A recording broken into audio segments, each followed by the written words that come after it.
I've seen cabbages with more charisma. Oh, Bethany. Oh. I see you too, Mother. Go and get your own parcels in future. Come on, we're doing a video for Granny Audrey to show her new boyfriend. How do you know that? I know everything. I best watch myself. This new boyfriend, is he French and is he rich? What do you think? Right, guys, are we doing this stupid video then or not? Yeah, jump round. It's happy birthday for Granny Audrey, 86th, all right? Take 3, an emphasis on the happy. The talk of the street. Talk of the street. The talk of the street. Talk of the street. The talk of the street. Talk of the street. The talk of the street. Talk of the street.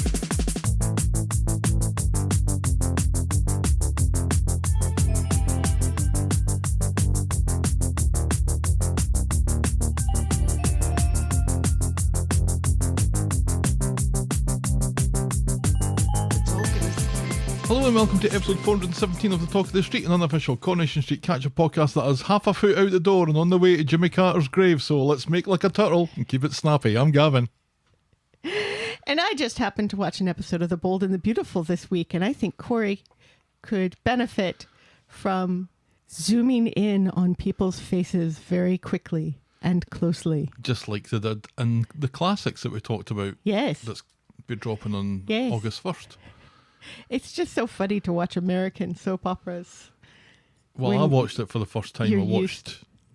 Was it Bold and Beautiful General Hospital? General Hospital, I think. Oh, did you watch the John Oliver General Hospital episodes? Well, I didn't watch the full episode, but there's a superb cut on YouTube of just the John Oliver bits. Uh-huh. Dear God, he's terrible. But it's very funny. Apparently, he's going to be... because he's doing Days as well. And apparently he'll be wearing a red wig on Days of Our Lives.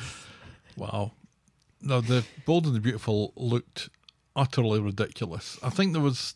You mean General Hospital? General Hospital. There was some terrorist plot or something at the hospital. Like there's this whole like secret terrorist organization that has been in General Hospital for forever, apparently. And I'm like, isn't this a soap opera set in a hospital? That's what I was What thinking. I is was like, going on here? Where does the General Hospital bit come? Because this is 24, basically. Yes, only with more sex and zoom-ins. And less acting. No offence. Or more acting. It's a very specialised often acting. style of acting. Right. And they have to do it 5 days a week. Whereas Kiefer Sutherland did not have to do 24 5 days a week. I wouldn't know where to begin podcasting about it. Yeah, If we were to jump ship and start doing a General Hospital podcast, I wouldn't know where to begin. Yeah, I would prefer to do a Days of Our Lives because that's the one that I would watch occasionally as a child. Is it an hour long or is it half an hour? I can't even remember. Do we have room for a Days of Our Lives podcast? No. Okay. No. How are you otherwise? Yeah, I'm all right. Ready for vacation. Oh, so ready. Oh my God. So ready. So ready for vacation. I finished up yesterday at work and I was somewhat demob happy. Mm-hmm.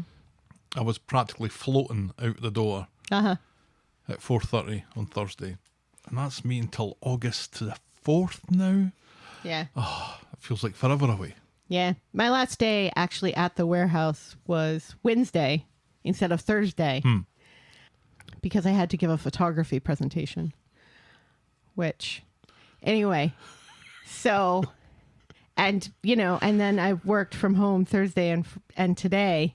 I got everything done that I wanted to get done before I left. Excellent. And was even able to work a little on projects that I wasn't expecting to start until after a vacation. So that was kind of nice. That's very good news. Yes. I started and finished something that I didn't expect to do until I got back from vacation as well. So Nice. look at us being all super productive and stuff. Yeah. And we did a Coronation Street Classics podcast. Yes, we did. And now we're doing this. Yeah. Oh, it's non-stop. So in that vein then, Yes. shall we preamble, my dear? Yes, please. Give us some of that super productive Corrie news.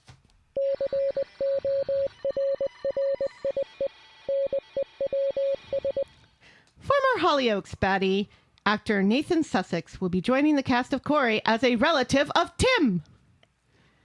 A Tim relative will be Some joining... sort of shaved ape. Something like that, yes. Will he be a baddie? He I- better fucking not be. I'm sick of baddies. Well, I don't know if he'll be a baddie or not, but I have been assured that there will be no hanky-panky with Sally. So they're not going, it's not going to be a Abby, Carl, Kev situation. Good. Yeah, because we would riot if there was. We would. Yes. We would riot in Eaton Rapids, which would be very confusing for everyone, but Yes. we would riot. We would. We'd live stream it, so it will have some sort of impact. On us. Yes. The former Martin Platt, a.k.a. Sean Wilson, has married partner of 10 years, Carol, this week. Congratulations So congratulations to him. And finally, PC Jess, the one person doing actual work at the cop shop, Hey, will be you watch your mouth. will be returning to the show, according to actor Donnelly Bailey. So yay! You missed PC Jess We this do week. miss PC Jess. But in her stead, and the person that I think is holding up the entire Weddy police force at the moment It's McLaughlin, is a wonderful DC McLaughlin, who said Oxters this week. a.k.a. Mac. I tell you, there was so many standing opportunities this week on Corrie. I've changed the bio on Twitter. It no longer says proud stands of D.S. Swain and Toya's Hair from 2002. And it's been like that for I don't know how long. So that's how strongly I feel about this.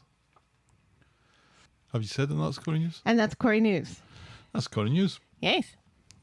In keeping with the whistle-stop nature of what we intend to do here, I deliberately haven't peed just to keep me sharp and on my toes. I don't think I needed to know that. But it leads us in a... It's like we're watching the Odyssey all over again. It leads us in a hear 'em scare 'em way to the feedback section that I like to call Everyone's a Critic.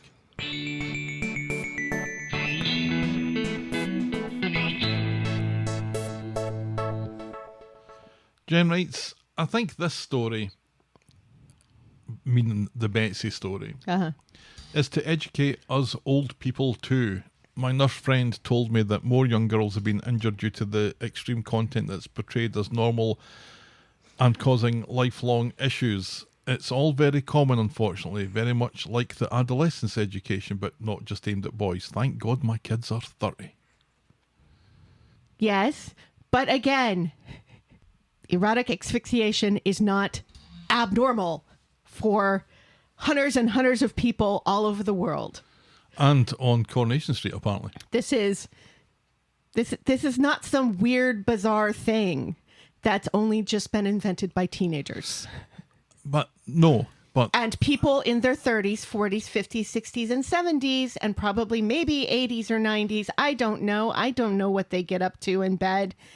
But people of all ages participate in erotic asphyxiation. Of all ages. I can appreciate Jen's position on this because it's, I think, what has informed me, and I don't want to speak for Jen here, but Yeah. what has informed me mostly on this subject is things like the manosphere, which we talked about a little bit with Christy last week, Right. and porn. And in those places, it comes across as an act of violence and an act of degradation. For some porn. For some porn. Yeah. Your experience is different, so you can Right, talk about yes. your experience. So I'm talking about mine. Sure. And that's certainly how it comes across. And, you know, the people that are participating in it are willing and have consented to whatever is being shown here. But the way that it's depicted and the way that it's acted can come across as more violent than it could be in a more private, intimate setting. Mm-hmm. So when this story comes up, it is, again, this is, I think, something that I said last week. Mm-hmm. The easiest thing is to draw a line between those two things and say that these are equal, when they're not. When what we saw from Betsy and Dylan last week, albeit in a very 8:30 on ITV type way, was a far gentler experience than how it can come across, and especially from the manosphere, a far less violent activity. Right. Your point, which I now completely understand, thanks to the discussion that we had last week, is it is far more likely to be how it was depicted on the show without any consequence than it is to be the sort of the Andrew Tates of the world or the gonzo pornography of the world. Yeah. I think the thing is, and I think the thing that should be a focus of families and education and everything, is that porn is so much more accessible than even when we were kids. And I mean, we were teenagers and young adults in the relatively early part of the internet. So we still had a lot of an easier time than, say, our parents did. Porn when I was growing up was found in a hedge.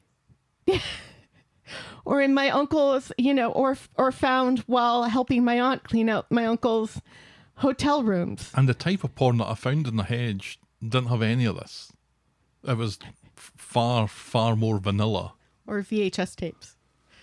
Do you remember watching porn on VHS tapes with your friends? Oh, that was like gold dust if you could get hold of a movie, a blue movie. I remember one that had a story through it as well. I've seen a couple of them. And I couldn't tell you what the story was. And it involved a talking houseplant. There was a talking houseplant in it. Couldn't tell you anything else about it. Couldn't even tell you about the sex acts that were performed during it. But I remember the houseplant. And I mean, we were around where it was easy to get a VHS tape of even things like Reanimator, where a head performs giving head to a woman without a body attached to that head. Yeah, I watched that fairly recently. I don't know that it's held up all that well. No, I'm sure it hasn't. Anyway, well, we get into the rest of the correspondence. Yeah, sure. Did I make my point that I think the bigger picture here is talking about holding expectations realistically in an era where porn is much more available to everybody? I think so. Okay. Tina writes, thank you for bringing Christy on the podcast. It added a lot to the conversation. I hope Corrie writers can do this story justice, but like you and Helen, I have my doubts. Hopefully encouraging communication about it is worth something. I kept wanting to say to Tyrone as well, Jack Duckworth is your dad, when he was fawning all over Ross. I'm frustrated that he so quickly chose Ross over Cassie. I didn't get any of that this week. No. Darby E. Haley on the Discord says, on a lighter note, and I'm glad that they added a touch of levity in these difficult storylines, I lost it this morning at Maria just eating a plate of plain tortillas as a drunk snack until Gary just tosses the folded tortilla away. What a hilarious way to end the week and show things starting, maybe, to change. I thought that was great as well. I have done that while hungover, eating just a plain tortilla. Anything in the house that doesn't require cooking. Right, and is mild and plain and easy on the tum-tum. Then Pammy says, it is really shocking. The Weatherfield Police Digital Forensics Department managed to retrieve Sarah's phone records after they were deleted from the phones. Must be new technology. I think Gary finished off Theo, but not like that. And I might have added the, but not like that. And the off. Then Cheeky writes, it makes me wonder if this is the right kind of topic for a British soap opera. Again, talking about the Betsy stuff. Personally, I feel a much better alternative would be to focus a storyline around a specific STD with lasting effects. That said, we have to remember the show caters to a UK audience, and if relevant laws pass or if an issue gains enough public attention, Coronation Street will inevitably decide to tackle it. As for the rest of the week, the episodes were fine. I'm still not a fan of the storyline involving Christina being a shopping addict, but I will survive it. Thank you very much. Yes, thank you. Did and Cheeky... I think that's an excellent point as well, is that, this is kind of circling around a law against certain forms of kink, and we'll probably talk about that a little bit more getting into the show, but it's important to remember that the laws in the UK are very different from those here in the US and in Canada. Thanks to Chicky, to Pammy, to RBE Haley, to Tina and to Jen for their correspondence this week. It's very much appreciated. Feedback's always welcome. Send us your thoughts and I'll probably read them out. Get us at thetalkofthestreet@gmail.com, or our DMs are open at Corrie Podcast. So we love it when people write actual letters to us. Send us your proper mail to the Talk of the Street, PO Box 12, Eaton Rapids, Michigan 48827. Please note that we reserve the right to edit feedback, but only in the interests of brevity. And now we will podcast for coffee.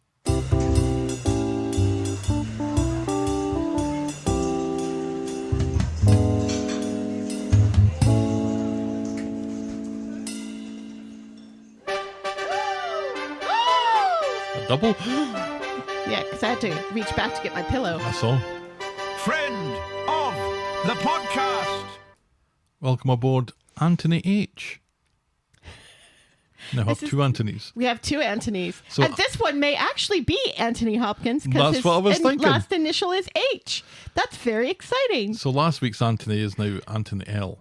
Oh, Just to clear that up. so he was definitely not Sir Anthony Hopkins. Anthony H is something of a rarity and a friend of the podcast who's joined via YouTube What? and has gone for the friend of the podcast extra, the higher tier.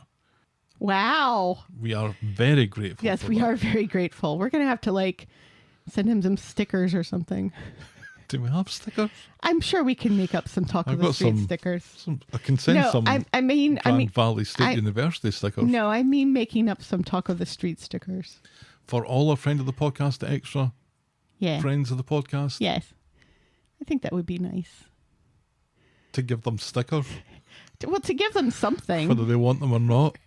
It's made very clear that the extra level is just for people who have a little bit more to give us. Right.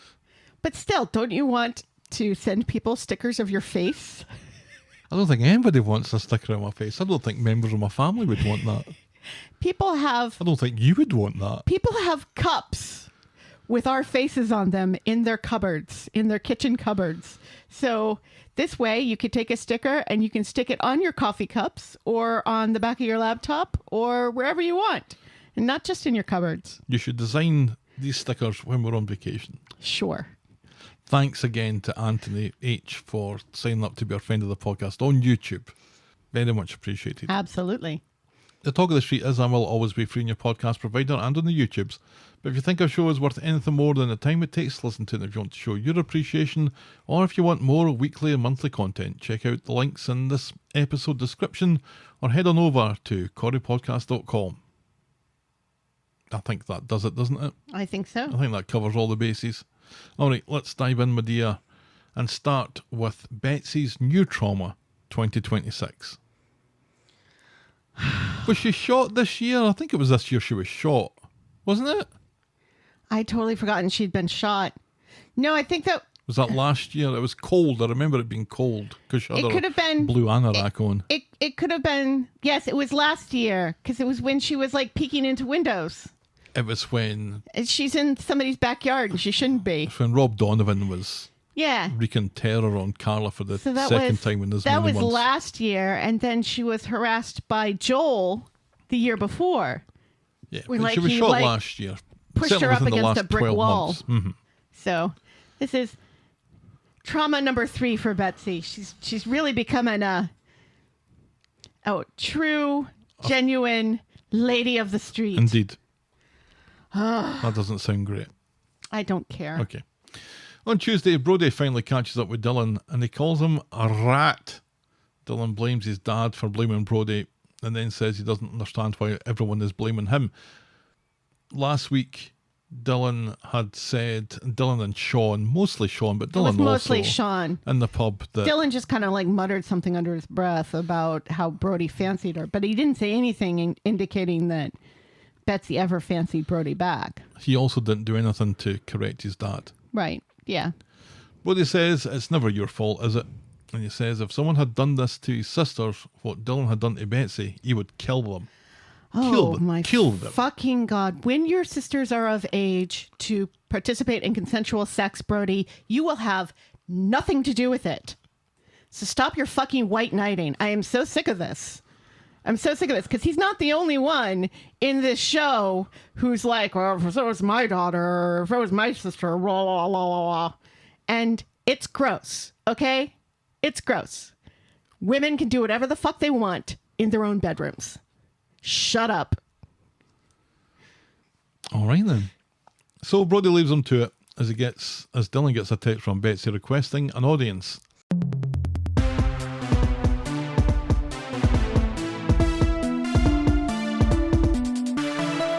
And we get another new Stan alert. If Mac McLaughlin wasn't enough, we have Nurse. Because the nurse looking after Betsy has obviously had to put up with Lauren asking a million questions. Yeah. And she does a great job answering them, but does it in a way that makes Lauren feel a bit dim. Because she has to ask what an anticoagulant is. And the nurse says, well, this is something that we give her to make sure that she doesn't have another stroke. Right. Or any more serious effects from the stroke that she's already had. Right. And Lauren's like, oh, okay then. Uh-huh. I Once mean, it's good to ask questions. We shouldn't discourage Lauren from asking questions. No. However. Anyway. Once the nurse is gone, Lauren goes to work bad-mouthing Dylan to Betsy, suggesting that he sexually assaulted her. He didn't. I'm so sick of this already. But it seems like there's a bit of a suggestion that Lauren is working her way through her own trauma here. Well, yes, obviously. Vicariously. Obviously. And I think I said this last week, or I said this privately to you before we even started talking about this, that it seems like this is Lauren going through her PTSD of her own traumatic experiences being assaulted. Yes. Later, when Dylan arrives, Lauren's gone, but Dylan doesn't do much of a job putting himself in a good light here by only talking about himself, blaming his dad for everything and refusing to accept any responsibility. I thought he did apologize. Not at this point. He tells Betsy that he's likely to get the jail if he gets charged, and then he panics and runs out. And the way that he checks on Betsy here by saying, you all right? It's kind of the way that you say, you all right? To someone just passing them in the street. Right, yeah. He's not really asking to learn anything about how she is or that. He's there to say what he wants to say and to explain how difficult this is for him, and then he leaves. I think he does genuinely want to know how she's doing, because let's remember how distraught he was when she first got into the hospital. Mm-hmm. He gives no indication of that at that point in the story. It's tough for young men to express their emotions sometimes. Oh, very forgiving. And for older men as well, sometimes it's tough for them to express their emotions. Sometimes it's just not fucking worth it. He bumps into Ryan, who calmly explains that although Dylan didn't mean to hurt Betsy, he did, and he's got to own that. And even though it wasn't a lot of pressure, it was enough. Ryan becomes another character who claims to have dabbled in this sort of activity, but it's far more believable. Thank you. It's far more believable when he says it. I don't know why. And now that a man has explained that the penny drops, and when Dylan speaks to Sean, he's far more reflective and open to the idea that Betsy and everyone else are right to blame him. And even though it was consensual, he's potentially in deep shite here. Back at the hospital, Lauren is less than impressed to hear how Dylan's visit went, shocked that he still hasn't apologised, and she urges Betsy to do the right thing. So on Wednesday, Which, according to Lauren, is dob him into the police and give a statement. yes, Yeah. he's already been dobbed into the police. Right, yes, but this This is the statement part. yeah, the statement that will confirm what Lisa's already told them. What she was compelled to do, she's a policewoman, she's reasonably uncorrupt, with some wriggle room where her family's concerned. Yeah, but But if she's seen a crime or has what heard she of a crime perceives as a crime. Well, and what law perceives as a crime being committed here, and you may roll your eyes as much as you like about this, but this is a fact of the matter. Yeah, it's a slippery slope. I'm not comfortable with it. It is a slippery slope, but it exists, and as a police officer, she's, I think, compelled to report it, and if she's not, then the hospital might be compelled to report it. But it's funny because the hospital hasn't reported it yet, and yet the doctors know what happened. Well, because Lisa's done it. Do they know that Lisa's done it? Has she told them? I don't know that the storyline is going to go into that level of minutiae about it, because I think the Scottish Doctor's got far more than enough on her plate That's true. as it stands. She's got to be Scottish in Manchester. Oh no, it wasn't the Scottish one, was it? It was the Scottish one's cousin, the English one. Yeah. That's right. At the hospital, Swain and Lauren are chuffed now that Betsy has apparently agreed to give a statement against Dylan, although Betsy never really looks like this is what she's agreed to do. Right. And she certainly doesn't look thrilled by the prospect. No. Swain confirms that an officer will be in later. Lauren is relieved because all this is Dylan's fault and he's not even said sorry. So later, Dylan comes in to say sorry. He takes responsibility for what he did and he begs Betsy not to hate him. I don't hate you, she says. But then they're interrupted when the copper comes in to collect the statement and she sends Dylan packing. When Swain comes in later, she checks to see that Betsy gave her statement. Yeah, about that, says Betsy. Dylan's really sorry and I believe him, so I told the copper to fuck off. Yes. Swain is frustrated by this, insisting that Dylan deserves some consequences, but Betsy is unmoved. So Swain goes to the pub and updates Lauren, and Lauren is fucking furious about this. And she spits that Dylan will get what's fucking coming to him. And Lauren is just pure rage at this. And Swain does and says nothing to this young woman who is clearly having a crisis before our very eyes. Right, yes, because she agrees with everything Lauren is doing and saying. And she's also, kind of turning a blind eye to the fact that the last man that Lauren felt this way about, rightly or wrongly, was murdered by Lauren. She murdered Joel and got off of it because it was self-defense. And it really was self-defense. I would have liked to have seen Joel go to prison, but it was self-defense for Max. He was going to kill Max. This is a really stretchy She was defending... self-defense definition She was here. defending Max, but... the point is, this young woman has form. She has killed. She has killed, and she will kill again. And Lisa, who was involved in that whole thing, is just because it's Betsy that they're talking about, just turns a blind eye. And it's ridiculous. Wait, what she turned a blind eye to? She's turning a blind eye to Lauren showing behaviors that indicates she might do harm to Dylan. Oh, correct. She's as good as said so. Yes. So, yeah. I mean, she Maybe didn't quite say, I'm going I to kill will him. have my revenge in this world or the next, but Yeah. she came fairly close to it. Right, yeah. And Swain just sits there and nods. Yep. Everything you say makes perfect sense to me, Lauren. Have at it. There was a moment when Swain was beside Betsy in the hospital when Betsy was explaining why she didn't do it, why she didn't give the statement. And it looked like Swain almost understood where she was coming from. But her lips went very tight and she just kind of nodded as if to say, well, I've done what I can here. Right, yeah. And she does point out the fact, which I find shocking, that this is a law on the books in the UK. And I find it shocking because any sort of regulation that a government does about what private citizens do in their own home, in their bedroom, consensually, is a slippery slope. You start legislating whether or not erotic asphyxiation is legal. And pretty soon it's like, oh, well, what other sexual acts could potentially harm a person or sicken them or potentially kill them? And it's basically all of them. See, I think laws like this are brought in with good intentions. Yeah. Because what this is on the books to prevent, and I'm not saying that it does prevent this because clearly I don't think it does, but I think it's there for sex gone wrong crimes. Right. With sex gone wrong in inverted commas, where a man has killed a woman, strangled a woman, Yeah. for example. Yeah. Men can do it to men, women can do it to women, etc., etc. Women can do it to men. sex gone wrong. I've killed this person and I'm using this as an excuse. Right, that it was consensual. Mm-hmm. But And what this law says is, we don't fucking care. You killed them.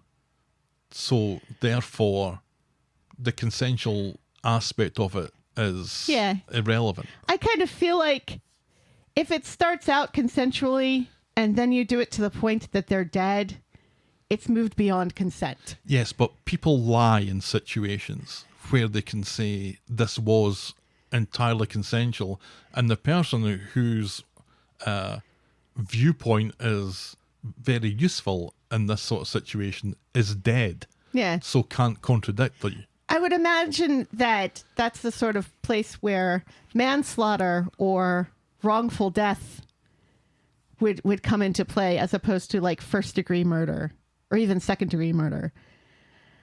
And But still, a crime there has committed. right, yeah. if somebody is dead, yes, a crime has been committed. But these are two living people who are still alive who both say it was consensual. And in that situation, it's a slippery slope. And I mean, don't get me wrong. There's not a single country in the world that has proper laws on the books to protect women. No. There's not a place in the world where women are 100% safe from assault. And I am not saying that there is. But it just concerns me when governments try to legislate what happens in people's own bedrooms. Because then you get, this is how you start the slippery slope towards legalizing sexuality. You know, I mean, it was I think it was even within our lifetimes that anal sex was illegal in most places in this country, and probably in the UK as well. I think there was sodomy laws, certainly, but I don't know if it was just exclusively between men. I think there was separate laws. I think there were sodomy laws and then laws against homosexuality, laws against men dressing as women and women dressing against men, you know, and we really don't want to go back there. So I think we need to be really careful when governments start making laws about different people's kinks. I don't think this law is here to address a kink. No. But it is. But it is. But it's being used in that way. And that's where maybe you can argue that this law is not doing what it was designed to do. And that sadly happens all the time, not just for laws on assault or laws on things of a sexual nature, but all the time. You write a law that doesn't do what it was designed to do. There are loopholes there where people can escape, and that there are also tractors with it pull people into committing a crime that you wouldn't normally think of. Right. So thanks, Coronation Street. Yeah, thanks a lot. On Thursday, at the hospital, all the nurses have gone out for a picnic, so it's up to Lauren to help Betsy nip off for a shite, which Betsy finds a bit humiliating. I can understand that. Yeah. Lauren tells her not to worry about it. It's just the way it is right now, and Betsy would do this for her without a second thought, which is absolutely true. This isn't your fault, says Lauren, and saying that seems to remind her to have a go at Betsy for not grassing up Dylan. Betsy doesn't want to talk about it, but Lauren won't let it drop. Just because you see something in porn doesn't mean you have to do it, she says. And what she says, she says that she saw a movie that I didn't think Lauren would watch, Marty Supreme. She watched Marty Supreme, but she didn't want to take up ping pong, because that's the same thing. Maybe she has a thing for Timmy Chalamet. Maybe. I mean, not everyone can be right. Betsy says it was an accident and she wants to move on, but Lauren doesn't accept that it was an accident and says Dylan had a choice here. Betsy is quite distressed when Ryan comes in to see what all the kerfuffle is about, and once again I'm left to think there's so many people that are sitting around about Betsy's bed who seem intent on giving her another stroke. Right. But Ryan seems intent on getting Lauren out of there before she gives Betsy another stroke. I'm not including Ryan in this at all. Ryan is the hero of this story so far. So he comes in to see what the kerfuffle is about. Lauren's just leaving, says Betsy. See you around then, says Lauren, and she leaves. At the Rovers later, Ryan checks... And I'm sorry for interrupting again. there's an aspect of this that it feels like Lauren is not getting, and it feels like a lot of people are not getting. The point of erotic asphyxiation is to enhance the pleasure of the person being asphyxiated. If that weren't the case, then autoerotic asphyxiation wouldn't be a thing, and David Carradine would still be alive. And everybody keeps talking about this as if it's something that Dylan wanted to do for Dylan's pleasure. And it's not for Dylan's pleasure. It's for Betsy's. Well, this brings us on to an interesting point. If you watch the sequence again, The dream sequence. the dance sequence, which I still think was really well done, and having watched it again, I'm even more impressed by it. It is Betsy who takes Dylan's hands and puts them up around to her her neck. throat, yeah. I think, and I don't have empirical evidence for this, but just basically things that I've seen online, I think there are a lot of people who think that this was Dylan's idea. Yeah, And I don't know that that's true. I don't think so at all. And it feels like that changes things a little. Yeah, Because And they, if- they said that they'd done it before, right. and nothing bad had happened. And all the times that you perhaps see it on the pornography, Uh-huh, presumably no one's dying there either. right. For looking to assign blame here, it's very easy to see that this was Dylan who either forced or talked Betsy into this, that she didn't want to do it, and she just went along with it. And that's not what happened. No. From what the show has given us, that isn't what happened. No. Yeah, It feels more like it was Betsy who was initiating this. right. Although they had talked about it before. They said they talked Yeah, about it before. they talked about it before. They'd done it before. And it feels like, okay, maybe that first time it was Dylan's idea.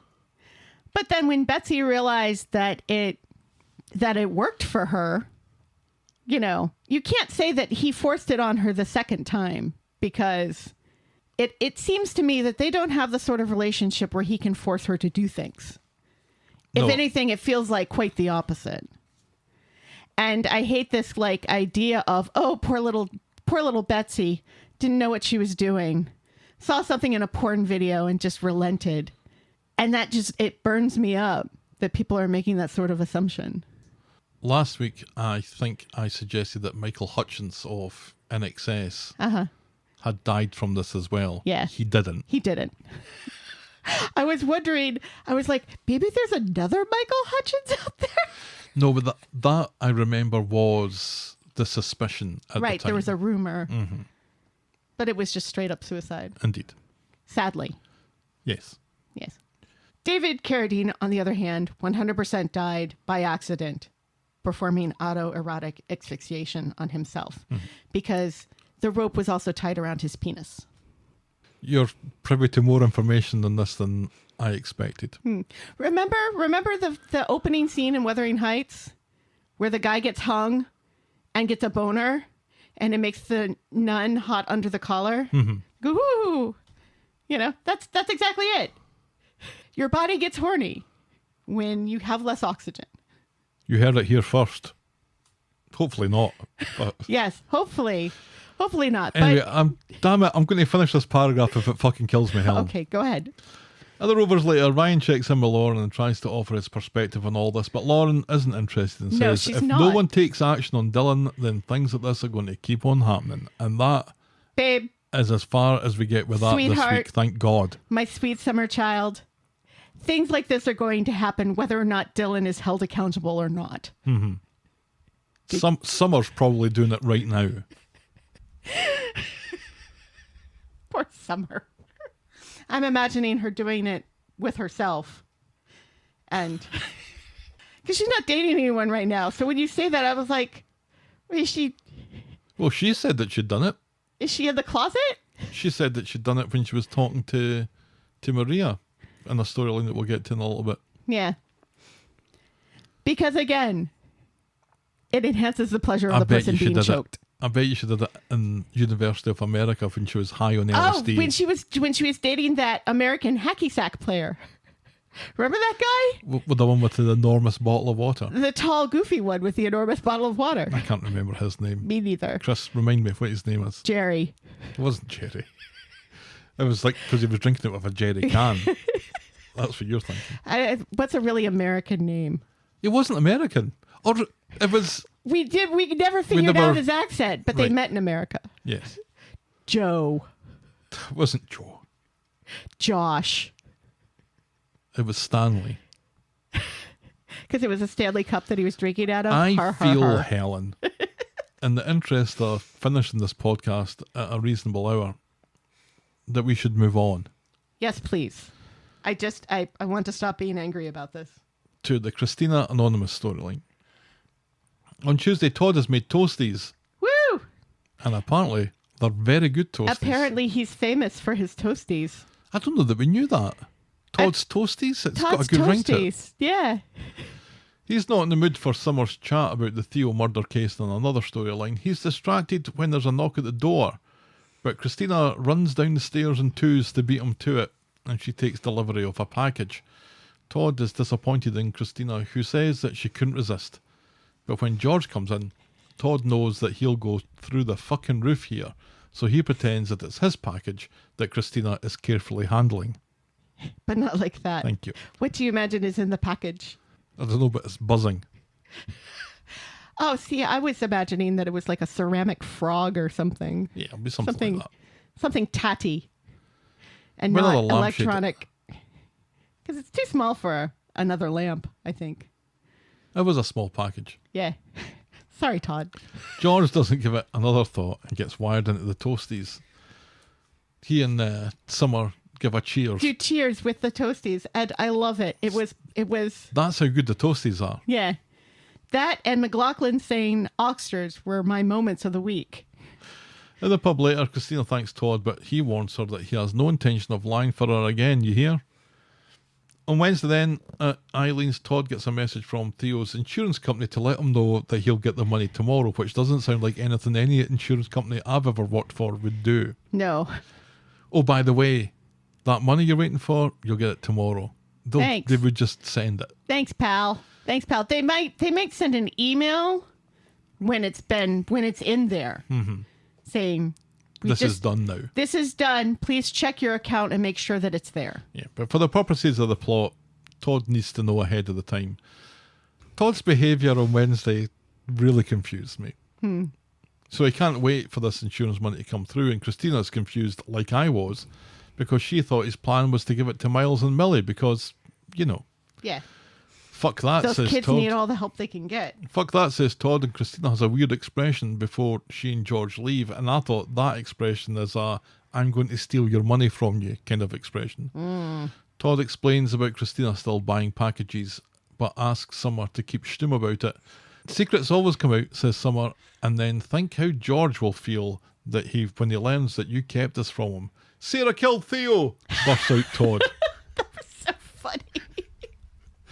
You're like, what? I was not expecting that, says Summer. She's disappointed that Todd knew about this and let her stew in prison, but he says, and he says this rather ambiguously, that he didn't know until she was out. Yeah. And this seems to make a world of a difference for Summer.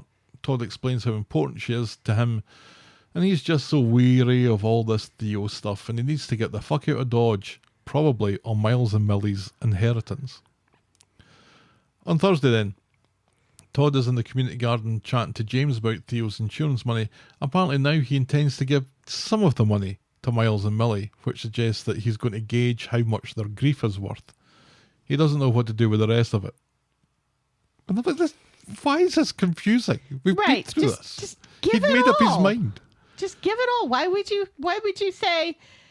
I mean, you can't quantify how much of this money these kids are going to need. Say he's getting £100,000. Right. He can't say to Miles and Millie, I think you're due 20 grand's worth of grief money here. A piece. And I'm going to keep the rest of it. Or I'm going to give the rest of it to a cat's home. Or I'm going to give it to Mary. Or Christina's going to steal it from me. But you two get 20 grand each. That's funny. But if you cry a little bit more, maybe we can raise it to 25. his plan at the start was, I don't want anything to do with this Right, money. yeah, I'm just going to shove it all at them. Mm-hmm. So it So where feels like this stance has come from, I have no idea. it feels like this stance has come from a small plot line where Christina thinks she's getting some of this money. Right. Yeah, it's manufactured just for this. Back at the house, George gives Christina a shitty bunch of flowers for her birthday, which is all he can afford because we've forgotten, apparently, that the Undertaker business is up shit creek thanks to that woman who died once. Yeah, but I thought that it had gotten back up because all of the people who love his business wrote raving reviews and came and gave him hugs and cookies and stuff. Right. And then that storyline was over. So why is George still having money problems? Again, just so this can happen, I think. Apparently so. Christina reckons that Todd is about to see them right, as he and Summer have invited them to the pub later to celebrate. And we'll celebrate what? Well, they must be celebrating this. And George is like, I don't think so, but Christina is sure. At the pub, Christina's already nipped off for a shite when Todd and Summer arrive, and they announce to George that they're fucking off to Thailand for a bit. Oh, says George, and he pretends to be happy for them, thinking that this is a great way to spend his bereavement dividend. Oh no, says Todd, I gave all of that to Miles and Millie. After all that fuss, Yeah. it's Summer's bereavement dividend that's paying for this caper. Yeah, how much of that does she have left after buying huge amounts of home goods for Asha and Nina, and then partying like there was no tomorrow with randos who did a dinner ditch on her? I reckon she's got tens of thousands of pounds left. You think Billy's death was worth that much?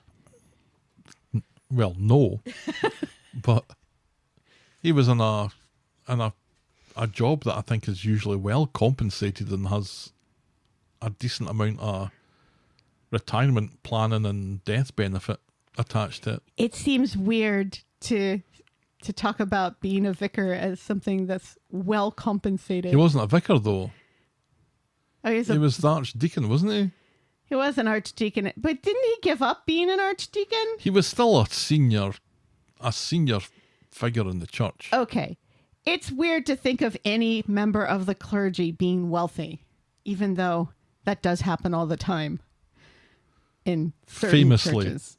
happens all the time with our private jets and stuff. Well, most of the pastors I know are not wealthy. Well, cheers then, says George, and now post-shite and coming back to the table, Christina mistakes this for good news and is in the middle of thanking Todd for bailing them out when she suddenly reads the room and shuts up.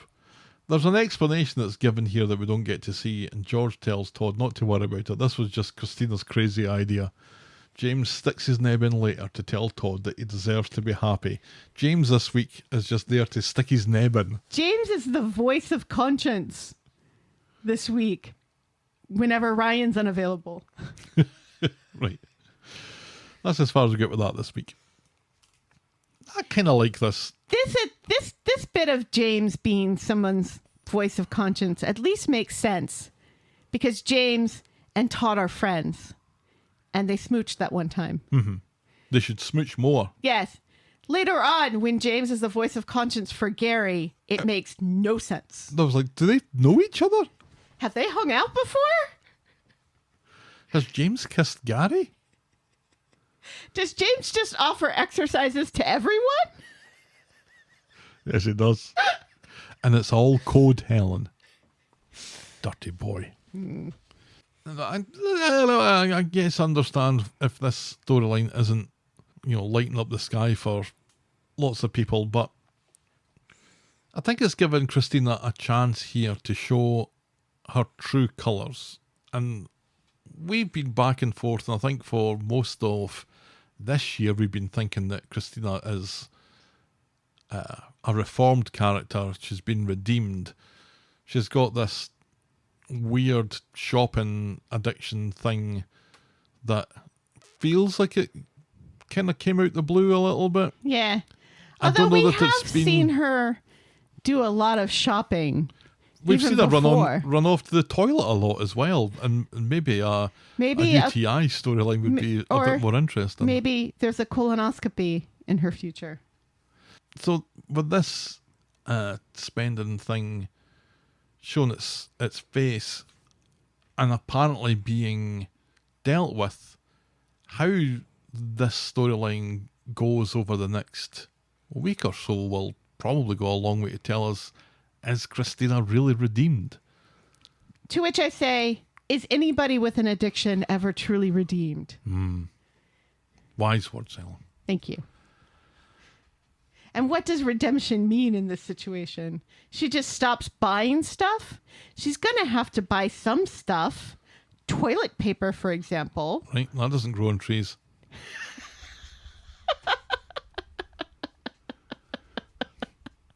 So fast. Oh, It's just like that. It's the speed of thought. It's Just like that. It's comedy at the speed of thought. You're a regular Conan O'Brien over here. Let me just quickly rub my nipples. Oh, it's so funny that like they snuck that into Toy Story 5. And that will still never not be funny to me that they stuck that little Conanism into Toy Story 5. Very good. Yes. Next storyline, Brighton Cooks. On Wednesday, out of the blue, Ollie has been offered a job in Brighton. And Lauren doesn't say Brighton. Brighton? Yeah, Because I might have put that in the collection if she had. it's just Brighton. It's not as shocking as London. Further away than London. Yeah, but it's Quite nice, a bit further away. but it's nicer. Well, yeah. Even I know that. Lauren pretends that she's not interested. He says that he's not sure the timing is right, though. And she says, it'll never be right for the Driscolls. Good point, well made. In that case, I'm not sure I have anything else keeping me here, he says. I guess not, she says. There's a wee scene with Ollie, Will and Susie chatting about a game of bowling where Susie got a turkey that Will and Susie enjoyed, and Ollie briefly looks longingly at them until Lauren, who's out collecting pots, says that they'll be fine. So Ollie gives the place in Brighton a call and accepts the position, but critically, he leaves a message. He leaves a voicemail. This Yes. is the second time he's called him. We called him earlier on to say... He was still thinking about it. I need a day to think about that. And that was a message as well. Yeah. And so I'm thinking, he hasn't spoken to anybody here. This is going to go south fairly quickly. Yes. On Thursday, it isn't really Ollie's fault because he has left those messages, but he hasn't spoken to someone, and as predicted, it's come back to bite him. And then he leaves his phone on the breakfast table while he nips off for a morning shite. So it's Ben who takes the call from this Michelin-starred restaurant, and they tell Ben that Ollie has dilly-dallied too much and the vacancy has been filled. Ben is weirdly super aggressive when he tells Ollie this, blaming Ollie's indecisiveness and lack of ambition. Ollie says he only wanted to take a minute to decide if it was the right move given everything that's going on with Will. Right. And given that it's far away and he would have to move house. But Ben thinks this is just an excuse and says this is typical fucking Ollie. Ollie tells him he was trying to do the right thing, but Ben can suck his balls if he thinks he'll be doing that again. He goes to speed dial, and Leanne has caught wind of this from Eva Cakes, presumably, and she offers Ollie a job there. Someone that she can trust to run the kitchen while she's looking after Sam, who she expects to get out soon. Ollie thinks for a minute, and then accepts the job. Huzzah, says everyone. Now, can you cook curries? And also, how much are you intending on paying me? Right. And the million other questions that you typically ask when you're getting a job. And that's as far as we get with that this week.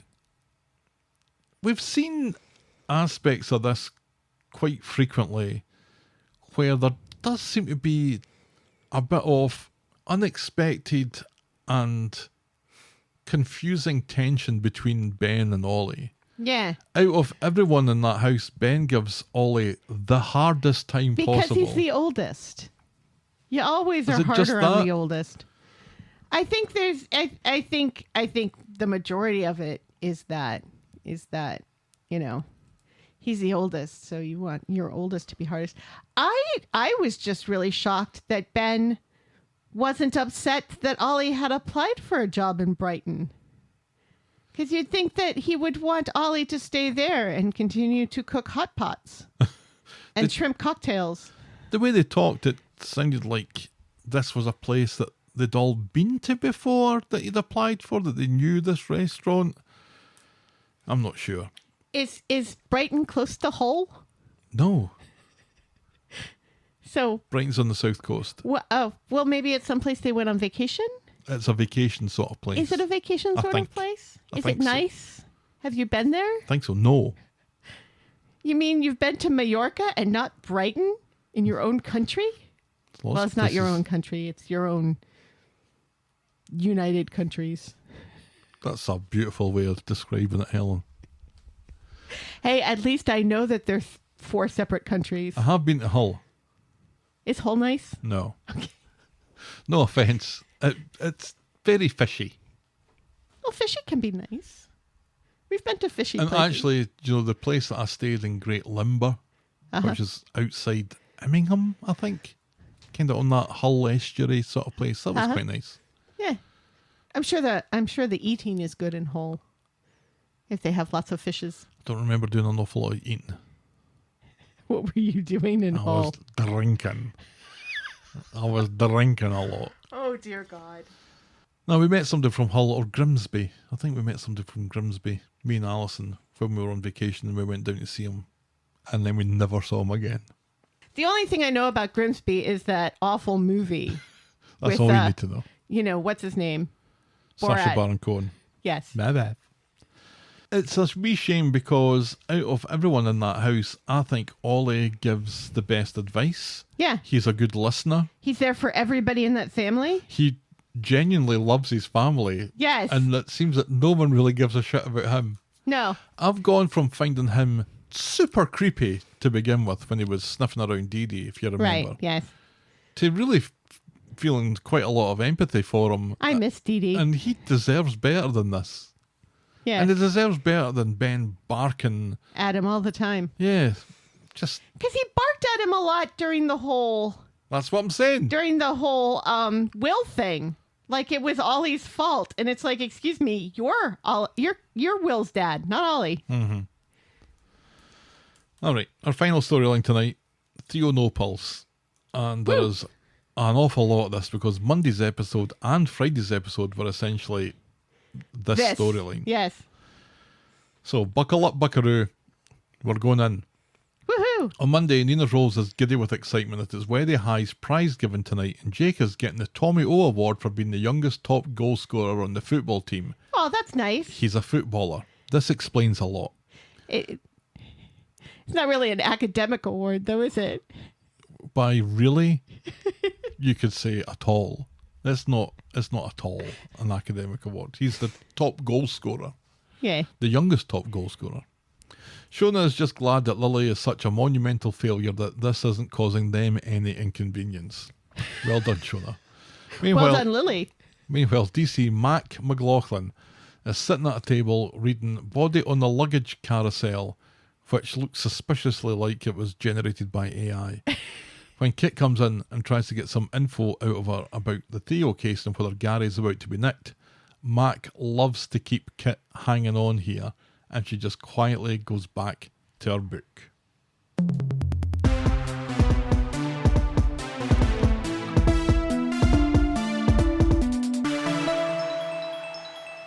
At the hospital, Swain gets a text while she's sitting with Betsy. Betsy has speech therapy later today, and Betsy proves how well she's getting on when she tells Swain to fuck off. What? At Chicago O'Hare, there actually was a body found on the luggage carousel because a 57-year-old woman was found entangled in the runners because she had gone like beyond the curtain where she's not supposed to be. And she really did go beyond the curtain. Yes. Again, comedy at the speed of thought here. And about a genuine, realistic, real life death where a body was indeed found on a luggage carousel. What did you think of Betsy telling Swain to fuck off? Loved it. It was funny. Loved it because she really does need to fuck off. She treats poor, now I understand why Betsy acts like a baby all the time. It's because Swain refuses to allow her to grow up. Kit doesn't work at the factory yet. Would you believe it? He turns up at the factory to tell Sarah that Gary shouldn't be planning on attending Jake's prize giving. And this is overheard by Fizz, who quickly goes off to tell the rest of the Knicker people. Importantly, Izzy. Yeah. Kit goes on to tell Sarah that Gary's about to get charged and Sarah's off the hook because no one has anything on her. There's no DNA and the cops haven't taken the dress that she was wearing to the wedding in for forensic examination. Yeah, about that, says Sarah. Actually, Kit is fucking furious and the two of them storm off to talk about this more privately, which Michael interprets as a booty call. By more privately, they mean out on the street in public. Sarah hasn't heard anything about the dress in weeks, but hasn't received it back, presumably because they didn't know who twatted her over the head, so they don't have anybody to compare the DNA with. She worries that this will be the end for her and, by extension, for Kit. At the salon, Maria and Summer are chatting about the Betsy situation. Maria doesn't think this is anything Summer would get up to, but Summer says, "Why do everyone think I'm a nun?" And she says that she's been choked before, but she won't be doing that again. From now on, it's Cleveland steamers only. this is like when she told everybody that she'd done LSD. I love that. I kind of like this through line for Summer, that people are shocked when she does shocking things. Or anything. Right, yeah. Because I think people do just assume that she's essentially a nun because Billy was a vicar. Uh-huh. A very kinky vicar, let's not forget, who also did lots of drugs. Let's not forget. So, Well, wait so a minute. again, Are you saying by him becoming addicted to painkillers and heroin that... and being into kinky sex, Oh. What kinky sex do they have? he and Paul seem to insinuate that they got into some interesting positions. A sex swing installed in the vicar's flat? Saying so. Fizz comes in to speak to Maria about what she heard Kit say about Gary and then how Kit and Sarah hurried off. So Maria leaves Summer with unfinished hair. And nobody there to do anything about Is it. she coming back, says Summer? I've got a date tonight.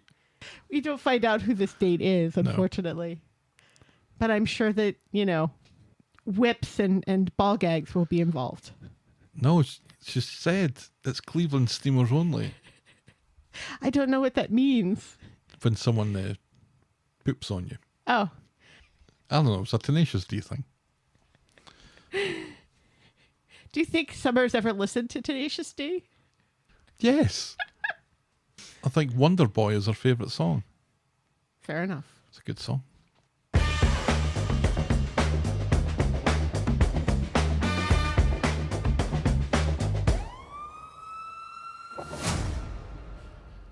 Kit goes to the evidence room at the cop shop and asks for an evidence bag for the Platt assault case. The woman on the desk looks at Kit suspiciously as he seems to notice how many security cameras are in there.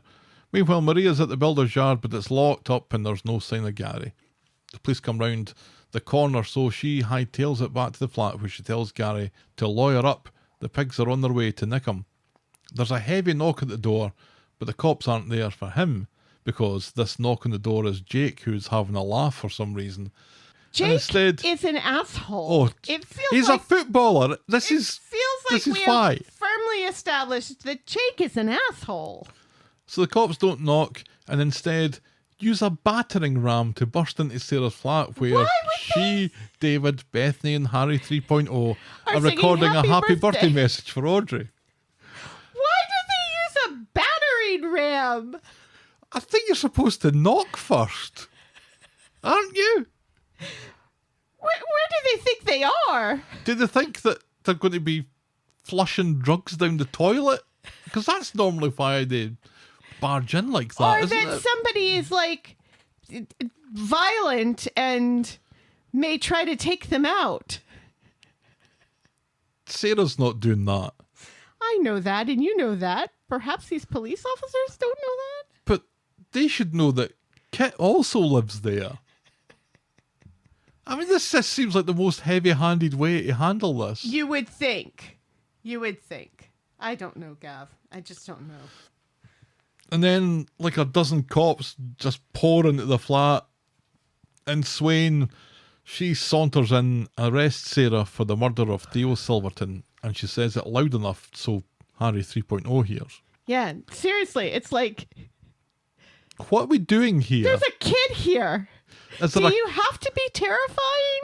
is there a camera crew here as well? Did they for some reason, decide to put in the Los Angeles police This is a SWAT team. into this situation?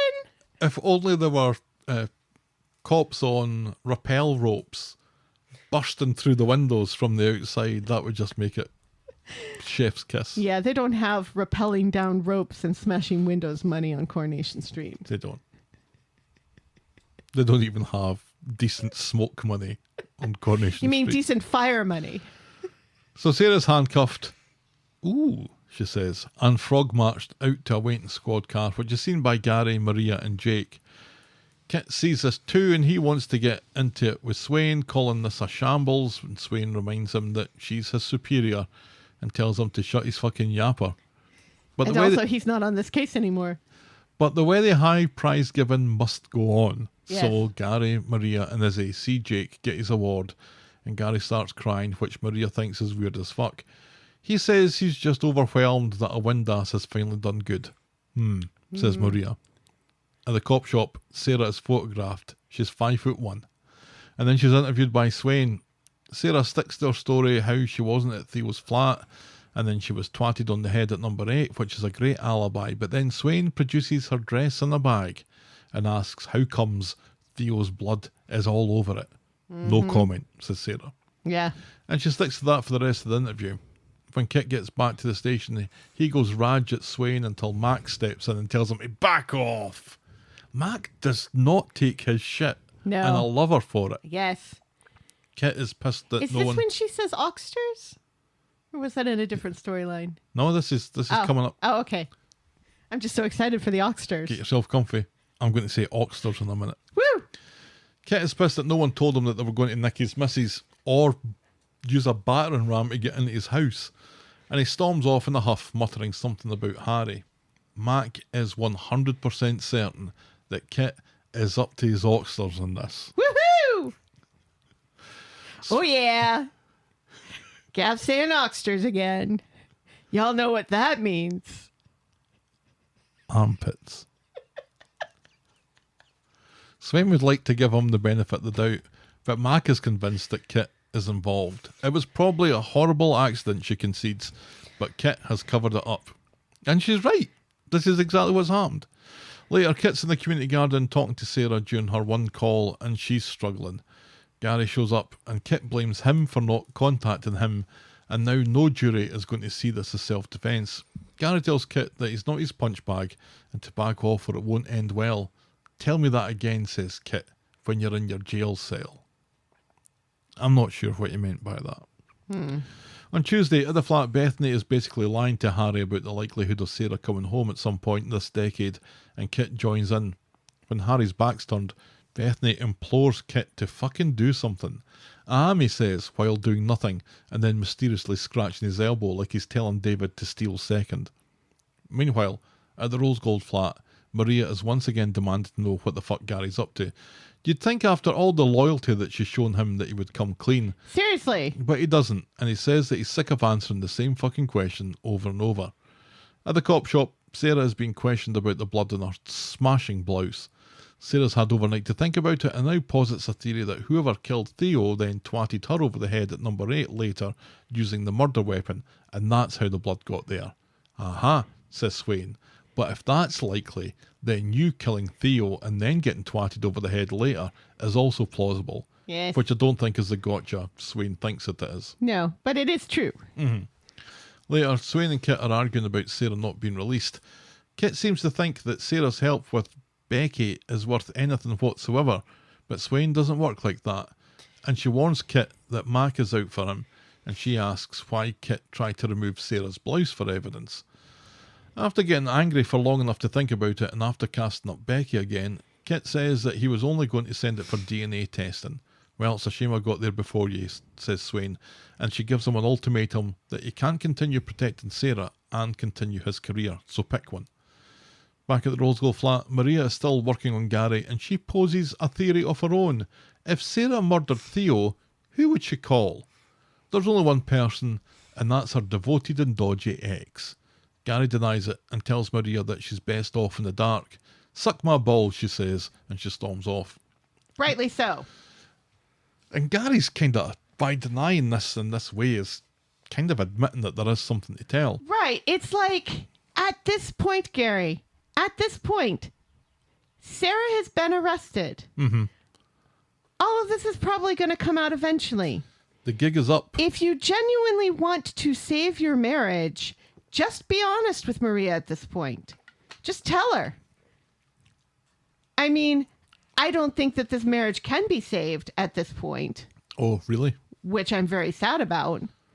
But at least, acknowledge that the jig is up and be honest with Maria here. Maria has said for years, don't lie to me. Right. I know you're dodgy as fuck. I know that you're going to get up to things that I would rather that you didn't. But don't lie to me about it. Right. And so long as you don't lie to me about it, I'll have your back, she said. Right. And she's been true to that. She's doing Absolutely. that here. In fact, she's going a little bit beyond that here. Yeah, like by giving him that alibi. Because she thought that he was telling her the truth. Yeah. And then have we talked about her finding out that he lied about this? She doesn't know that yet. Not yet. She will. So Finally. Maria has been very open about how she's approaching this. You can be as dodgy as you like, but if I ask you about it, you've got to tell me the truth about it. Right. So him not doing that It's just weird. for no real reason. It seems like the reason he's not doing that is because then she'll think that he's still hot for Sarah. But she already has thought that, Gary. Mm-hmm. Maybe telling her the truth will prove that you're not. Or Have we already forgotten the events of a certain dinner party?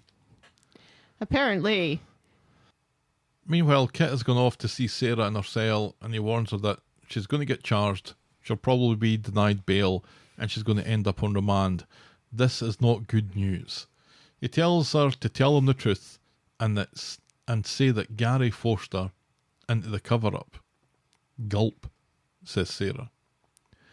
On Wednesday, in Nina's Rolls, Izzy is chatting with Gary about Jake's recent mood swings, which she puts down to Gary and Maria's bickering and a concern that they will split up, but it really is because Jake's an asshole. Right, yes. And he's also a teenage boy whose hormones are going up and down uncontrollably.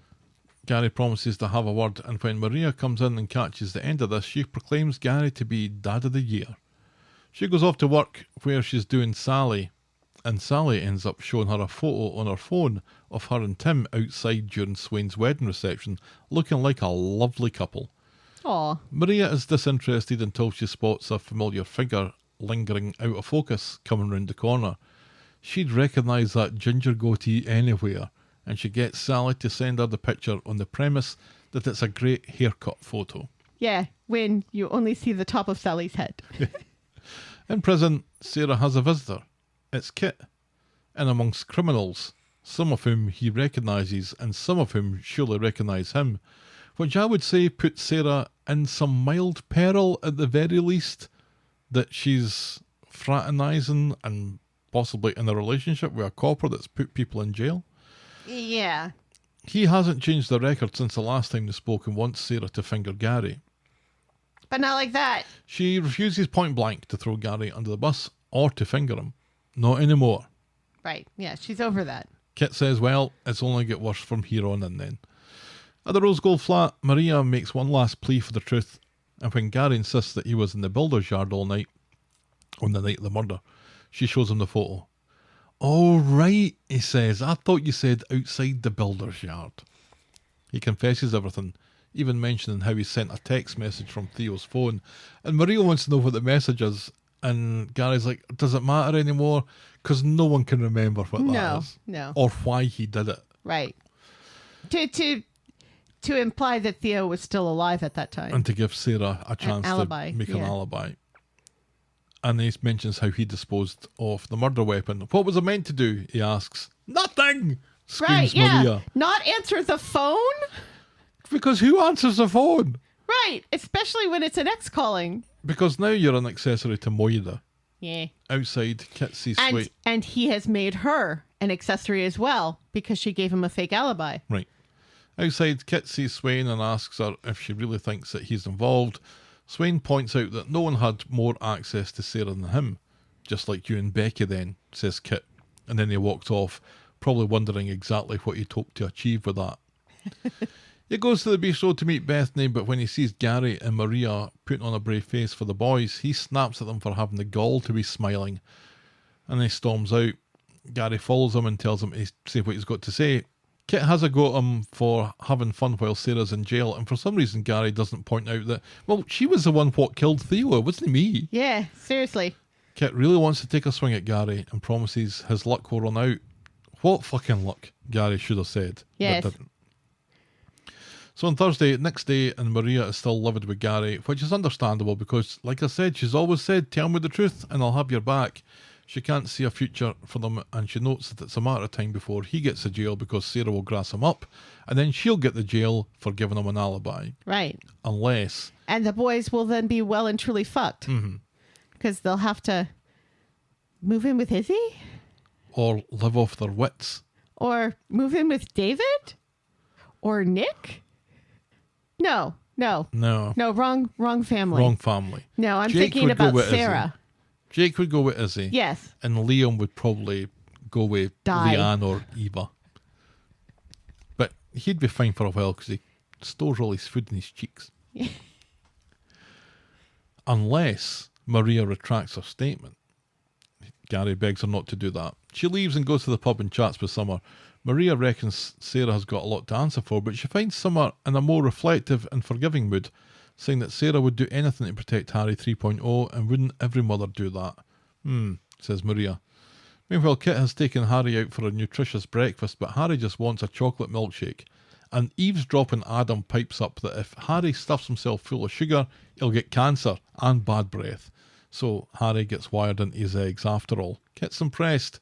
Adam says he was Harry 1.0's stepdad, and he still cares for the lad. And he says that if he can help, he will. Kit sadly says that the only person who can help Sarah is Sarah. Maria goes home. She hasn't dobbed Gary in, and he's very grateful for this, but she hasn't changed her opinion on him. She reckons there are 3 people in this marriage, and one of them is Camilla Parker Bowles, and she must never be queen. She's already queen.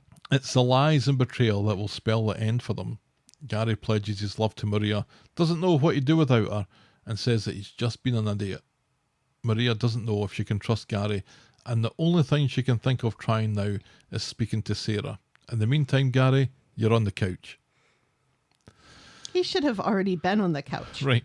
So on Friday, Maria goes to see Sarah in prison, which makes me think I need to make a Prisoner Cell Block H jingle for moments like this. I think you really do. That's my task to do on vacation then. Sure. You're making stickers, I'm making a jingle. Maria isn't much in the mood for pleasantries during this conversation and will call Sarah stupid, insinuate that she's a slag, loudly announce her as a murderer, and accuse her of breaking up Maria's family. I think only 2 of those are correct. Maybe 3. Maria basically wants to know why Gary would do this for her, and Sarah doesn't know. Maria suggests that Gary will get put away for this, and then so will she for providing him with an alibi, but Sarah tells her none of that's going to happen. I'm not going to grass up anyone, and I'm never going to mention Gary's name, and she gives Maria her word. But her word, sadly, has no value. Not and really. Maria stomps off. Meanwhile, on Nina's rolls, Swain has got a message from the cop shop that there's been a development in the Theo Silverton murder. It was Danielle after all, and Miles, not Millie though, because, well, you know.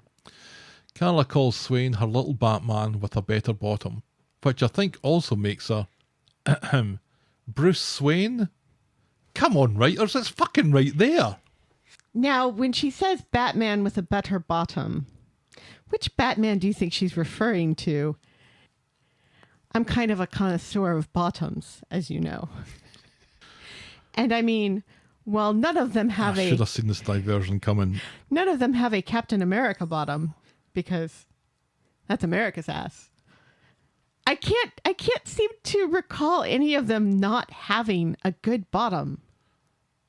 Michael Keaton's ass was nothing to write home about. Says you. I mean, in the hierarchy of Batman bottoms, I mean, Adam West has to be like at the top, right? Because that was spandex. So it was all there. It was very well defined because of that costume, whereas the others... Do you know, Helen, this is not a conversation I imagined getting into with you tonight. Yeah. But now that we're here, I might as well admit that I've always liked Christian Bale's ass. We have actually seen Christian Bale's ass completely unadorned. So, yeah, he'd probably be right under Adam West. It would be Adam West, Christian Bale. Val Kilmer? I seem to remember in Top Gun, Val Kilmer having a decent ass in like the locker room scene where he does that like bite thing in Tom Cruise's face where he goes. So Adam West, Christian Bale, Val Kilmer, George Clooney. Then within moments of each other, Shona gets home. Shona gets news that baby Harper he was all nipples. is coming home. And then Nick announces that Sam will be getting home too. Huzzah! Although he frets about telling Sam that Sarah's in jail, and then he frets about not telling them that Sarah's in jail, and then causing a relapse, and then he just dissolves into a saline mess on Toya's lap. Swain goes to speak to Sarah in prison, and they have their interview in the open, as you do. Swain wants to know why Maria came to visit, and Sarah's dismissive until it appears that Swain wants to talk about phone records. So Sarah says that Maria came in to ask if she'd killed Theo. She told her that she didn't, but she was lying. What? Says Swain. It was me what killed Theo, announces Sarah, but it was self-defence, she says. Swain wonders then why she called Gary. Ha ha ha, you can't get out the phone records coming up, Sarah, no matter what you say. Nope. Sarah says that she panicked and needed to tell someone, but as soon as she heard his voice, she knew that she couldn't make him part of it, so they just chatted about Forza Motorsport for a while instead. Then Sarah went to number 8, where she was twatted over the head. She insists that she had no idea what happened to the murder weapon. Swain says that she doesn't believe a fucking word of this. Because who would? This is fucking ridiculous. Yeah. You just killed someone and you're talking about a computer driving game? Sarah? Really? And number What 8, computer driving game do you think they were talking about? they said Forza Motorsport. Oh, I was hoping it was going to be Rocket League. At number 8, Harry 3.0 is fretting for his mum. Bethany comforts him and says that she'll be home soon. And then David gets a call from Kit and announces to the room that Sarah has confessed. Sorry, Bethany, what was it you were saying? Swain sees Kit in the pub later and she tries to get him to drop his support of Sarah. After all, she called Gary instead of him. That doesn't say an awful lot about the relationship. Kit tells Swain to suck his balls and he leaves her to it. He speaks to Sarah on the phone and she has a great code for Swain as she tells Kit that our friend is moving in another direction and that's not what she promised, and she wants Kit to stick to what she told him to do, what she promises that he will. She also gives him permission to exit the relationship. If he wants, but he promises to stick by her, Harry 3.0, and Bethany, who's a grown woman. He says her family is rallying around, even Jodie. You keep that cow bag the fuck away from my kids, shouts Sarah. That bitch is dangerous. And this makes Kit raise an eyebrow. She's the one what twatted me on the head. Maria has, and I wonder why she's not said this yet, because the thing that Jodie is holding over her is out of the bag now. Yeah, seriously. And we haven't seen Jodie all week. We really haven't. Did we see Jodie last week? I'm not sure that we saw her no. last week either. Guess what? We'll see her next week. Oh, damn it. Anyway, Kit's raised an eyebrow about this. That makes me think that he's going to be doing some digging on Jodie. Maria has, with a view perhaps, to blaming Jodie for all of this. And that's how Jodie goes out of it. Jodie is just there to be mysterious and then be a stooge for a murder. Maria has been to work where she threw some barbs at Eva Cakes and her synthetic extensions, and at David for wanting to take paternity leave when Harper gets home. Then she goes to the pub and gets fucking wrecked.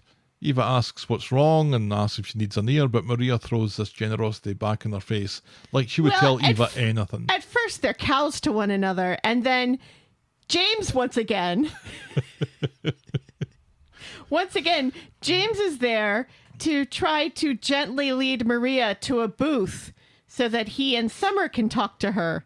and try to figure out what's wrong.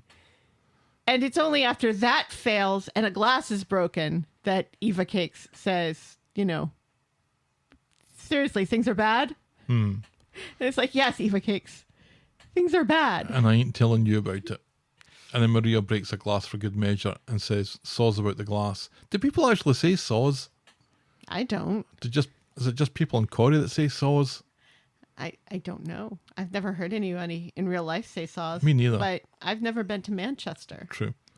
When Gary gets home, Maria is eating dry tortillas. They talk about Maria's meeting with Sarah, and Gary says that he was helping out a mate, and Sarah is nothing more than that. She's an ex for a reason, he says, and he pledges himself to Maria forever. And this seems to do the trick, and she pats him on the head in the hug.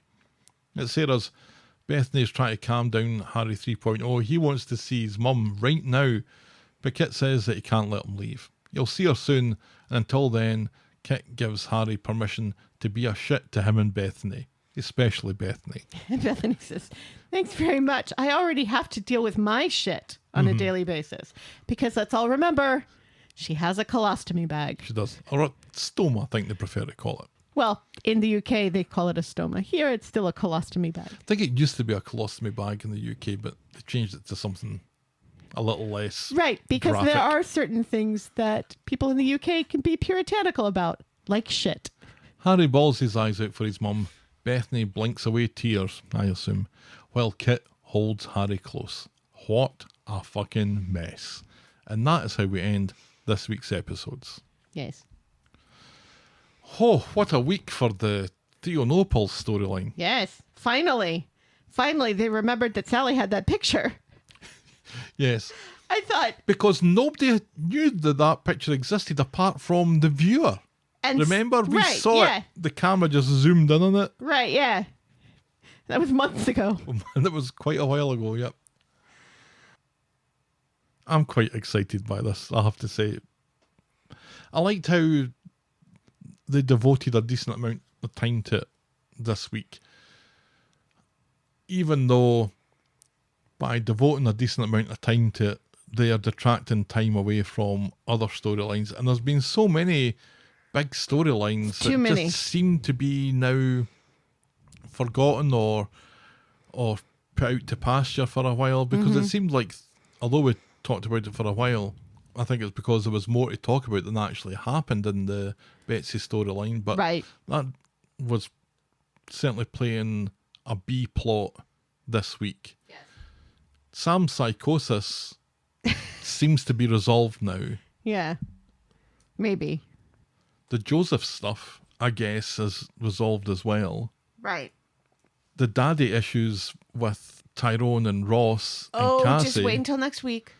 But nothing about that this week. No. It was right, we need to push forward this whole Theo No Pulse thing. We need to get this over. It's been so long.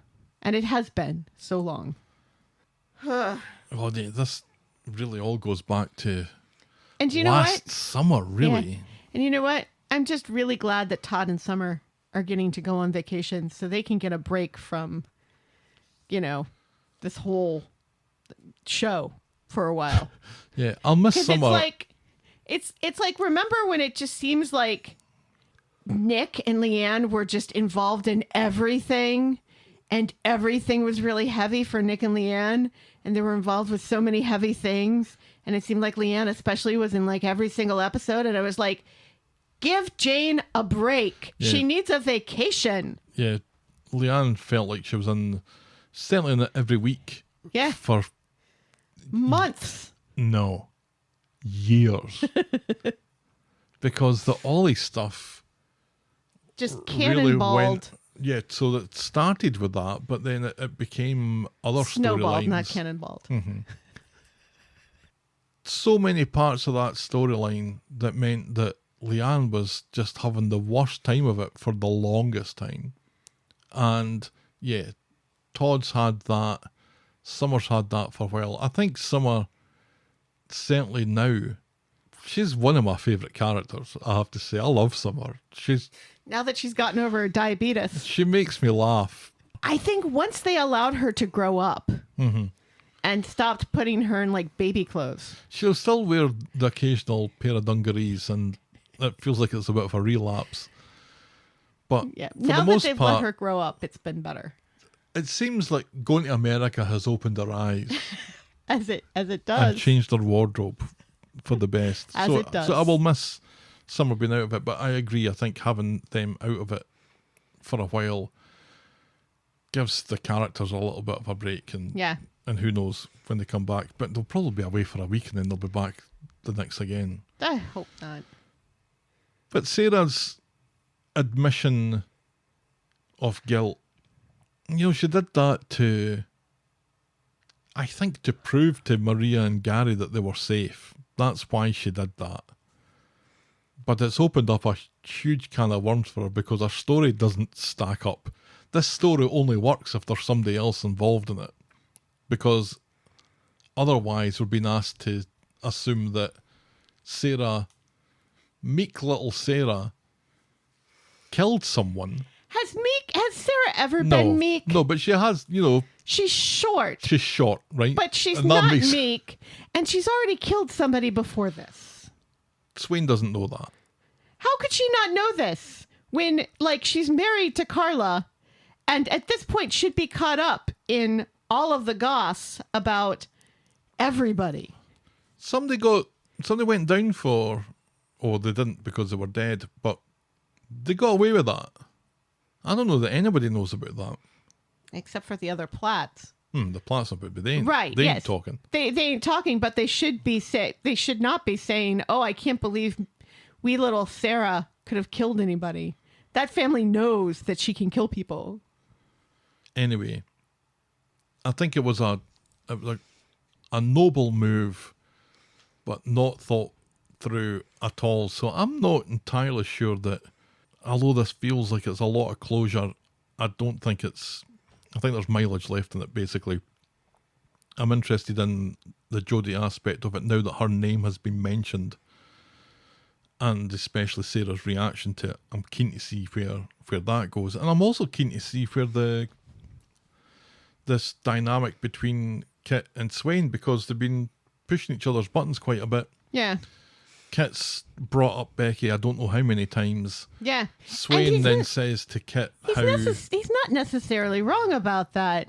You know, when Swain is saying to him, "How could you possibly not have known that your partner was a criminal?" And it's like, you didn't know Becky was a criminal and faked her own death to hide it. So don't be pointing fingers at me, madam. And he's right, and when as far as that's concerned. And when you knew that she had faked her death, you still believed her Covered her. against every impulse that you probably had to Right. not believe her. Yeah. So people make mistakes when affairs of the heart are concerned, and also when everyone's lying to each other. Right. So I'm interested in that. I hope we haven't seen the last of Mac, because I swear Return of the Mac. she's behind. Return of the Mac. She's behind most of Sarah's collar. Yeah. 'Cause I hope that Swain's not taking any credit for this, because remember last week the folder was presented to Swain. Yeah. This is who we want you to arrest, basically, because while you've been busy in other storylines, no judgment, the police work has had to Has go been on. done. And Yes. this is what we've managed to pull Yeah. together. But I mean, it was Mac who said, "Here, you make the collar." Mm-hmm. So Because she's a senior officer on it. right, yeah, So, yeah, I'm loving Mac. yeah. Da da da da da. I'm loving it. All right, we've got a vacation to go on, so Yes. let us wend our way to the end of this episode. That was the week that was Coronation Street. Helen, what was your moment of the week? Well, you know what my two moments of the week were, but I don't think either one of those can be the universal moments of the week. The doing cheers with the Todd Toasties. No. Or McLaughlin saying Oxters. Those are just my personal moments of the week. My moment of the week, my personal moment of the week, was the nurse being sassy with Lauren. I don't know how many times I watched that. I made a meme. Did you see my meme? I have not. I'm not on Twitter. It gets posted on Blue Sky as well. I don't know why I don't see an awful lot of your content on Blue Sky. There was I think someone's made a choice in the sentence somewhere. I did a Nurse Thug Life. Oh, nice. Yeah, that's good. That's good. I think we have to say Sarah's arrest, don't we? Because that was pretty good. It was so volatile and violent and aggressive Right, yeah. and unexpected while people are just trying to make a nice video for Audrey. I don't like the whole switcheroo because I feel like they do that too often. The whole, they're gonna arrest Gary. Ooh. They've done this so They often did in the it last past. week with Is it Betsy Betsy or or Swain. is it Swain in the hospital bed? Ooh, when everybody knows that it's Betsy and everybody knew that Sarah was going to get arrested. It's like M. Night Shyamalan saying, I've got this great movie with Bruce Willis in it, but by the way, he's a ghost. Now, go and watch it and enjoy. Yeah, The show does this all the time. they do. They do.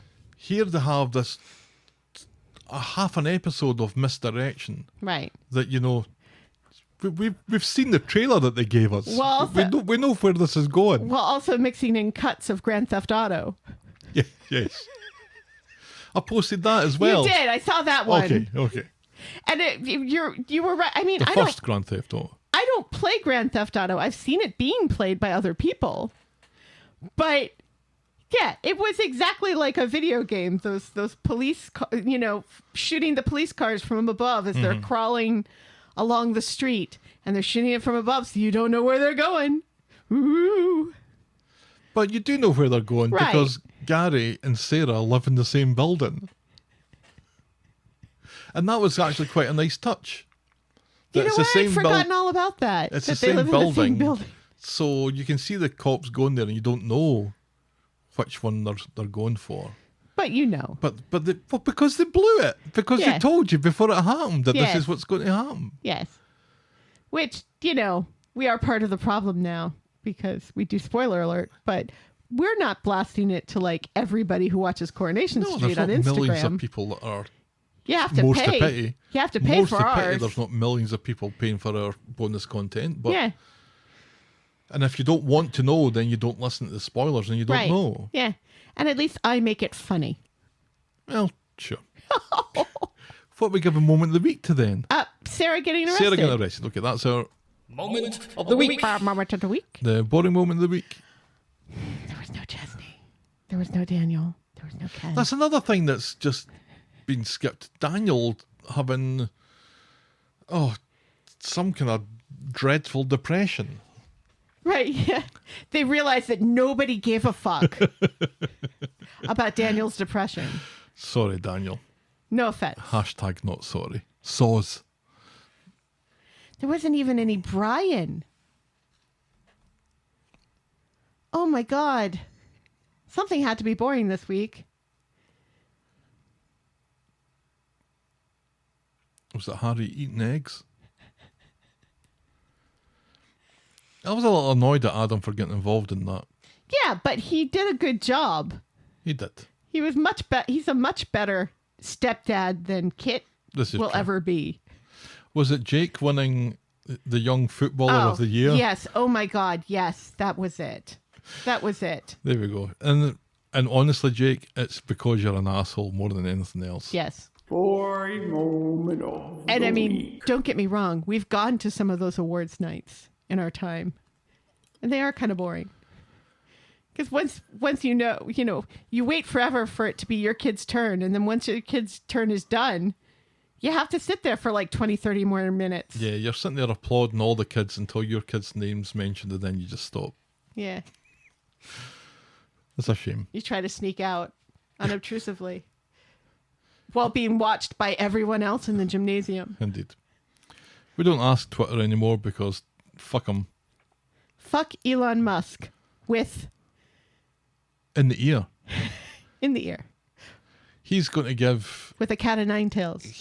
Mel Gibson millions of dollars to make a historically accurate version of No, Odyssey. he's going to use AI to create a I've historically. seen both. None Yeah. of them get away from the fact that it's not a historic event. Right, and also have you seen what Greek soldiers at that time wore to battle? It's hilarious. What score are you giving the show out of 10 this week? You know, it really wasn't all that bad. No, I quite enjoyed it. Yeah, 7.5. 8 for me. Woo! I really enjoyed the Theo story. Yeah. It was, despite the I was show's just best efforts to spoil it entirely for me, I still quite enjoyed it. so glad somebody's finally that Sarah's finally been arrested for this. Indeed. All right, let's wrap this one up then. This episode was brought to you thanks to our friends of the podcast.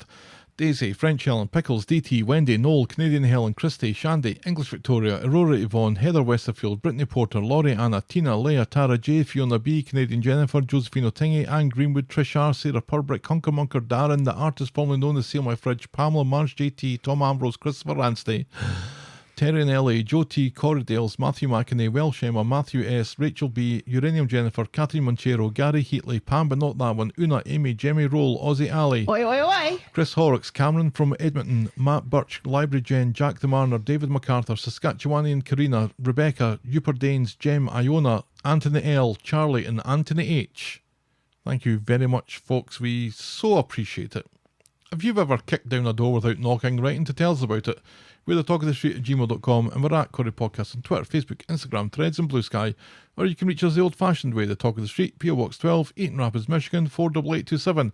Our spoiler show will be available shortly after this one, and in this month's classics, or this coming month's classics, we're going to be talking about episode 1535 from October 16, 1974. This is Mallorca Part 2. Get access to this exclusive content by becoming a friend of the podcast. Find all the links at corriepodcast.com and be sure to check out our pop culture sister podcast, List of Lists. Give Samantha Morton an Oscar already. And I think I might have got that episode number wrong. Thanks for making it to the end of another episode, and we will be back in 2 weeks. 2 weeks. No spoiler alert next week either. Sorry, you'll just Sorry. have to be surprised. But we will be back in August with more Talk of the Street. Talk of the Street, y'all. Bye. Cheerio.